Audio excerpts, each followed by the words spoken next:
Hello दोस्तों, कैसे हैं आप सभी। समुद्री सुरक्षा आर्थिक शक्ति बनने के साथ भारत को रहना होगा और सतर्क। स्वदेशी युद्धपोत आईएनएस इम्फाल को नौसेना में शामिल करने के अवसर पर रक्षा मंत्री राजनाथ सिंह यह जो कहा कि अरब सागर में भारत आ रहे जहाज एमवी कैंप प्लूटो पर हमला करने वालों को बख्शा नहीं जाएगा और उन्हें समुद्री तल से भी खोज कर उनके खिलाफ कठोर कार्रवाई की जाएगी, वो आवश्यक था।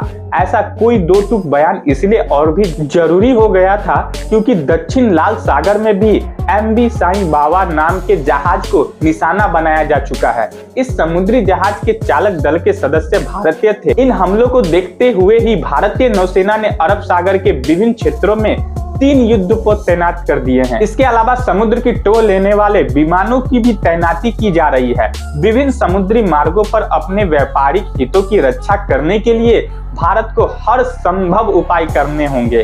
यह उपाय न केवल हिंद महासागर में करने होंगे बल्कि अन्य सागरों में भी। यदि समुद्री जहाज पर इसी तरह हमले होते रहें तो भारत आने वाले यहाँ से आने जाने वाले जहाजों को अपना मार्ग बदलने के लिए मजबूर होना पड़ सकता है। स्पष्ट है कि इसके चलते खर्च बढ़ेगा और अर्थव्यवस्था पर बुरा असर पड़ेगा। यदि भारत में कच्चा तेल लाने वाले समुद्री जहाजों को सुरक्षा कारणों से अधिक दूरी तय करनी पड़ती है तो पेट्रोलियम उत्पाद महंगे हो सकते हैं।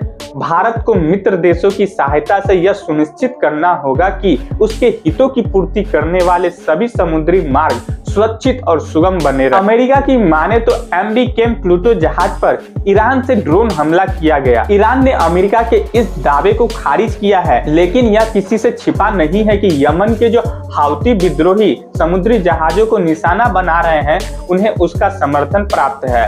हाउती विद्रोही इजराइल पर बर्बर आतंकी हमला करने वाले हमास के समर्थन में समुद्री जहाजों पर हमले कर रहे हैं। यह इजराइल के साथ हमास की निंदा आलोचना करने वाले देशों के समुद्री जहाजों को भी निशाना बनाने की धमकियां दे रहे हैं। ईरान जिस तरह हाउती विद्रोहियों को हथियार और पैसा उपलब्ध कराता है, उसी तरह हमास को भी एक समय था जब सोमालिया के हथियारबंद विद्रोही समुद्री जहाजों के लिए खतरा बन गए थे। तब भी भारत को समुद्र में सतर्कता बरतनी पड़ी थी। अब जब हाउती विद्रोह ईरान जैसे देशों के समर्थन से समुद्र से होने वाले व्यापार के लिए खतरा बन रहे हैं, तब भारत को अपनी समुद्री ताकत बढ़ाने पर और अधिक ध्यान देना होगा। ऐसा इसलिए भी करना होगा क्योंकि चीन हिंद महासागर में अपना वर्चस्व बढ़ा रहा है। एक ऐसे समय जब भारत की आर्थिक शक्ति बढ़ रही है, तब उसे अपने आसपास के समुद्री मार्गों की सुरक्षा के लिए और अधिक सतर्क होना होगा।